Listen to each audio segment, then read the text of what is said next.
বুঝলি বুদ্ধ, আজকালকার দিনে মানুষরা কি গরিব হয়ে গেছে রে। আর বলিস না রে বুদ্ধ, তোর ঢুকলে তোর ধরার বদলে আর উল্টো বলে, ভাই আমার কিছু ভাগ দিস। কেন ওস্তাদ? ও শালা, তুমি জানো না? শালা আবার কয় কেন? ওই সেদিন গেলাম মফিজের বাড়ি, মুরগি চুরি করতে। খুব দেখে বুকটা ভুলে গেল, ভাবতেছে আজকে রাতটা প্রায় মুরগির রাত। যাইয়ে দেখি খোপ আছে ঠিকই, কিন্তু খোপের ভিতরে মাথা ঢুকাইয়ে দেখি ও তো খোপ নয়, দুর্ভিক্ষ লেগে পুরো মরুভূমি হয়ে গেছে। অবশেষে মুরগি রাইখে গেছে একখানা পলক, যেন বিদায় নিয়ে চিঠি রেখে গেছে এক ঝলক। তারপরে গেলাম তানুর বাগানে নারকেল চুরি করতে, বান্দরের মতন গাছে উঠলাম ঠিকই, গাছও বলে ওরে চন্দন। অন্যদিকে পাখি দিচ্ছে শীষ, এদিকে হাওয়া এসে কানে করতেছে ফিস। কিন্তু নারকেল মনে হয় পাসপোর্ট করাইতে সৌদি চলে গেছে। ওরে বুদ্ধ, এখন চুরি করতে গেলে শুধু পুরনো স্মৃতি মনে পড়ে রে বুদ্ধ। মাল নাই রে বুদ্ধ, মাল নাই। আছে শুধু মালিকের সিসিটিভি, আর আছে গেউ গেউ কুত্তা। দূর, আর ভালোই লাগে না, হয়ে যায় ছাতা মাতা।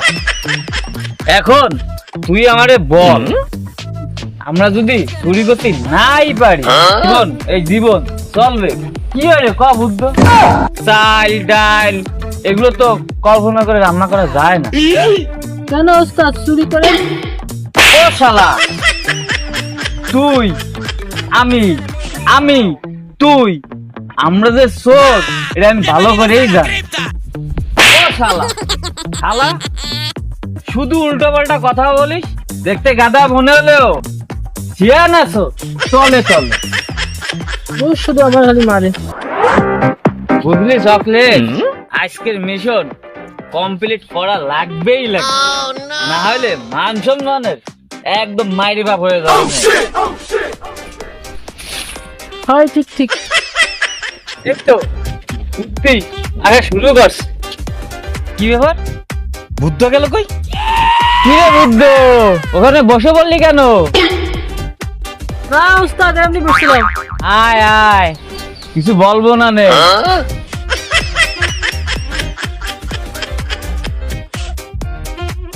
মিজাজ থাকে সবসময় অন, মানুষ না যেন আগুনের ফ্যান। নাম হলো কাশেম চোরা, খালি মারে উড়া দুরা।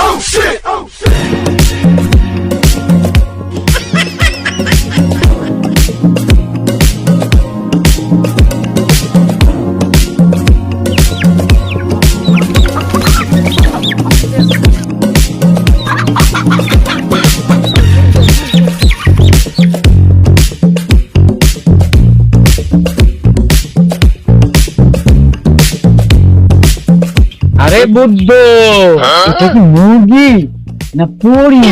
আপনি জানো কেমন দিন দিন বোকা হয়ে যাচ্ছেন। এটা পরি না, এটা মুরগি। এ শালা, এটা যে মুরগি তা আমি ভালো করে জানি। আমি কি করলাম? ওটাই আমার মারে। ও শালা, শুধু মুখে মুখে কথা, আর কাজের বেলায় হেলা বেলা। মিজাজ থাকে সবসময় কড়া, তাই তো নাম কাশেম চোরা। কিছু বললি নাকি বুদ্ধ? না ওস্তাদ।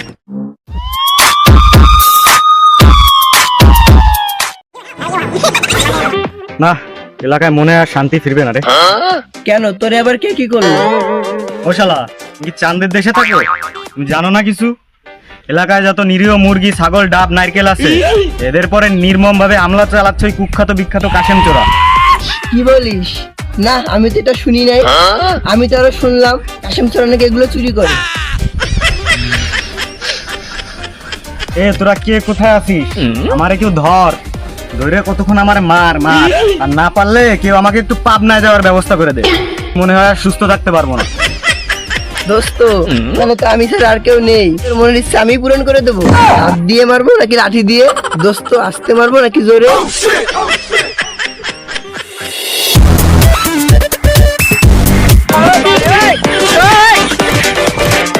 আমার জীবনের সবচেয়ে বড় ভুল কেন তোর জেনারেশনে জন্ম নিল।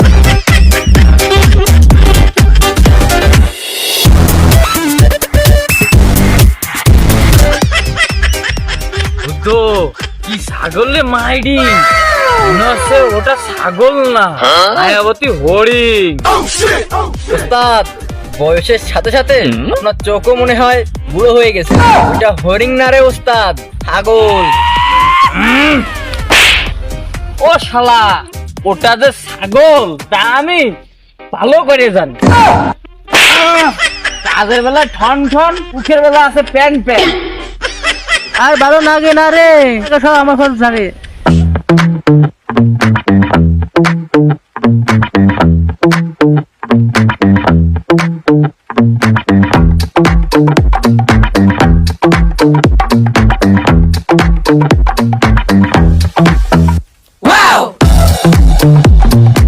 ও কাশেম, ছাগল কি কিনলি নাকি? তুই মাত্র হাটে কিনে নিয়ে এসেছিস। ও আচ্ছা, তা ছাগল তো দেখি তোর মতোই দেখতে। পড়লো কত, কত দিয়ে কিনলি বল দেখি? তুই ও কাশেম, ছাগল মনে হয় তো শ্বশুর বাড়ির। 5,000 টাকার ছাগল 1200 টাকায় দিয়েছে। তা তুমি বলতে পারো। ও শোনো সুহাসের ভাই, আমার এখন অনেক কাজ পড়ে আছে, তা তুমি যাও দেখি বাবু। ওস্তাদ তাহলে এই বাড়ি কি আপনার শ্বশুর বাড়ি? আমাকে তো আপনি আগে বলেননি। ও শালা, কোথায় আমার শ্বশুর বাড়ি, কোথায় আমার শালির বাড়ি, কোথায় আমার শাশুড়ির বাড়ি, ওকে কি সে বলতে হবে না শালা? দেখো দিন কি সহ্য করা যায়। আমি বিয়ে করলাম কখন, আবার আমার মেয়ে হইলো কখন? ভাই কাশেম, আমার তো 2000 বছরের ভিতরেও কোনো মেয়ে হয়নি, তাহলে আমি কিভাবে তোর শ্বশুর হই? ও সুহাসের ভাই, আমি আবার কখন বললাম তুমি আমার শ্বশুর? ও শালা, এই বাড়ি আমার, এই ছাগল আমার, তুই যে জায়গায় দাঁড়িয়ে আছিস এই জায়গাটিও আমার। তাহলে তুই এখন বল আমি তোর কি হই? ওরে বুদ্ধ, এসে গেলাম না। ও শালা, দাঁড়ায় আছিস কেন?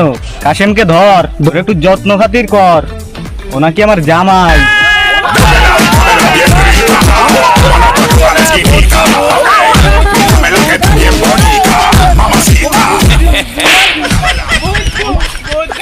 ইমরান, ঘর থেকে দা নিয়ে আয়, ওর হাত কেটে ফেলবো যাতে আর কোনোদিনও চুরি না করতে পারে। আচ্ছা ভাই দাঁড়া, নামতেছি। এই নে তোর দা। ভাই হাত কাটেন না ভাই, ভাই হাত কাটেন না ভাই, ভাই ভাই হাত কাটেন না ভাই, কি হয়েছে? ভাই হাত কাটেন না ভাই। এখানে কি হয়েছে? ওদেরকে এইভাবে কেন মারছো? মানুষ হয়ে মানুষকে কেউ এইভাবে মারতে পারে? এটা আবার কেমন আচরণ? তোমরা কি নিজেদের অমানুষের পরিচয় দিতে চাও? খান সাহেব, এই কাশেম চোরা এই এলাকার বিখ্যাত চোর। এই কাশেম চোরার অত্যাচারে এই এলাকার মানুষ শান্তিতে ঘুমাতে পর্যন্ত পারছে না। আজকে আমার ছাগল চুরি করতে গিয়ে ধরা পড়েছে। এখন এই চোরকে তার প্রাপ্য শাস্তি দেওয়া হচ্ছে। এখন আমাদের উচিত হবে ওর হাত কেটে ওর প্রাপ্য শাস্তি দেওয়া। অবশ্যই অন্যায় করলে অন্যায়ের শাস্তি দিতে হবে, কিন্তু এই অপরাধের জন্য হাত কাটার প্রয়োজন আছে কি? আপনি মনে হয় ইসলাম ভুলে গেছেন খান সাহেব। ইসলাম স্পষ্টভাবে বলে চুরি করলে হাত কেটে দিতে হবে।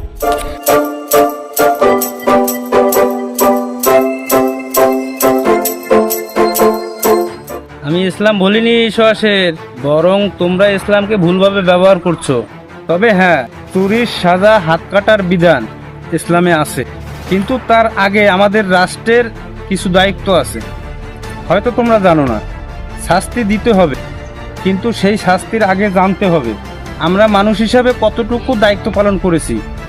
একটা ব্যক্তির চুরির অপরাধে হাত কাটতে হলে আগে তোমাদের জানতে হবে এই বিধান কার্যকর করার আগের দায়িত্ব।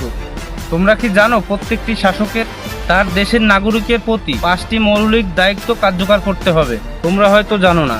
যাই হোক, কোনো সমস্যা নেই, আমি বলে দিচ্ছি। প্রতিটা দেশের শাসকের মূল 5টি মৌলিক দায়িত্ব আছে। আর এই দায়িত্ব নিশ্চিত করা অত্যন্ত জরুরি। 1. প্রত্যেকটি নাগরিকের বাসস্থানের ব্যবস্থা করে দিতে হবে। 2. প্রত্যেকটি নাগরিকের কাজের ব্যবস্থা করে দিতে হবে। 3. প্রত্যেকটি নাগরিকের শিক্ষার ব্যবস্থা করে দিতে হবে। 4. প্রত্যেকটি নাগরিকের পোশাকের ব্যবস্থা করে দিতে হবে। 5. প্রত্যেকটি নাগরিকের চিকিৎসার ব্যবস্থা করে দিতে হবে। এই 5টি মৌলিক দায়িত্ব নিশ্চিত করার পরেও কেউ যদি চুরি করে তাহলে অবশ্যই তাকে শাস্তি দিতে হবে। হ্যাঁ ঠিক ঠিক, খান সাহেব ঠিকই বলেছে। এই ওঠো কাশেম ওঠো, আমার জানা মতে তো তুমি একটা চাকরি করতা, তাহলে কাজ বাদ দিয়ে চুরি কেন করছো? আমি যে ফ্যাক্টরিতে চাকরি করতাম, কিছু লোক ওই ফ্যাক্টরি বন্ধ করে দিয়ে পোড়ায় দিয়েছে। তারপরে বিভিন্ন জায়গায় কাজের জন্য সন্ধান করেছি, কিন্তু এই মুহূর্তে কেউ কাজে নিচ্ছে না। এইভাবে একের পর এক দিন কাটে যাচ্ছে ঠিকই, কিন্তু আমার পরিবারের দিন কাটছে না। এক বেলা খেতে পারলেও অন্য বেলা খাবার জুটছে না। পরিবারের এরকম দৃশ্য সহ্য না করতে পেরে সাময়িক সময়ের জন্য অনেকের কাছে আর্থিক সুবিধা চেয়েছি, কিন্তু কেউ আমারে সহায়তা করেনি। একটা সময় আপনার কাছে সাহায্য চাইলে আপনি কিছু সাহায্য করেছেন, ভেবেছিলাম ওই টাকা দিয়ে একটা ছোটখাটো ব্যবসা করব, কিন্তু খান সাহেব এই সুহাসের আমার কাছে কিছু টাকা পেত, আপনার টাকা দেখে আমার কাছ থেকে জোর করে নিয়ে যায়। আমি তখন হাত থেকে পা ধরে অনুরোধ করেছিলাম, কিন্তু এই সুহাসের মন এত কঠিন, সে কোনোভাবে আমার কথা রাখলো না। তারপরে কোনো উপায় না পেয়ে এই জঘন্য কাজ করতে বাধ্য হয়েছি। তাহলে তোমরা বলো এখানে অপরাধ কার? কাশেমকে মুক্ত করে দেওয়া করেই প্রিয় গ্রামবাসী। তাহলে বুঝতেই পারছো, একজন মানুষ চুরি করে তখনই যখন সে সমাজের উপযুক্ত সুযোগ পায় না। কাশেম দোষ করেছে, কিন্তু পুরো দায়টা তার নয়। আমরা যদি একজন অসহায় মানুষকে সাহায্য না করি, তাহলে সে পথভ্রষ্ট হলে তার দায় আমরা বহন করব। আজ আমি একটা ঘোষণা দিচ্ছি, কাশেমকে আমার একটা প্রতিষ্ঠানে চাকরি দেবো ইনশাআল্লাহ। সাথে এই বুদ্ধকে একে এদেরও কাজ দিব, জানো ওস্তাদের সাথে এরাও ভালো হয়ে যায়। খান সাহেব, আমরা ভুল বুঝেছি, আমাদের উচিত সাহায্য করা। আমরাও সহায়তা করব কাশেম যেন আর চুরি না করে। আমি কথা দিচ্ছি জীবনে আর কখনো অন্যায় করবো না, ইনশাআল্লাহ।